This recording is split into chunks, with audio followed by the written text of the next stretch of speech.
OJK terus menghimbau agar para pengguna jasa keuangan fintech atau Financial Technology Peer-to-Peer Lending atau fintech P2P untuk tetap berhati-hati memanfaatkan layanan ini.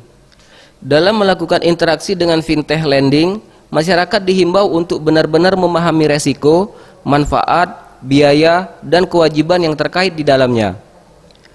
Deputi Direktur Pengawasan Lembaga Jasa Keuangan OJK Regional 7 Sumatera Bagian Selatan, Muhammad Subandi mengatakan, fintech legal terdaftar di bawah kewenangan OJK ada 1.477 fintech, bahkan data terakhir ada lebih dari 1.900 fintech beredar, sementara kewenangan OJK hanya mengawasi yang terdaftar dan berizin saja. Untuk itu OJK menghimbau agar masyarakat bertransaksi dengan fintech lending yang telah terdaftar, berizin, yang memang dalam pengawasan OJK. Hingga November 2019 ada 173 fintech lending yang telah terdaftar berizin di OJK.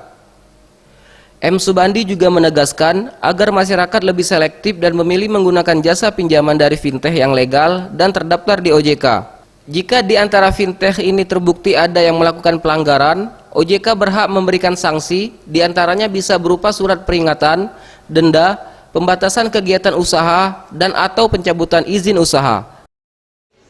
Yang harus diselesaikan oleh industri itu sendiri, kita tetap terus memantau pelaksanaannya. Kalau di bank itu kan memang ada jaminan, sehingga akan lebih mudah kalau itu dilikuidasi kemudian dibayarkan. Ke 157, kontak 157 OJK 157 itu nanti bisa dijelaskan di sana itu ini industri ilegal atau tidak. Tim Liputan Sriwijaya TV.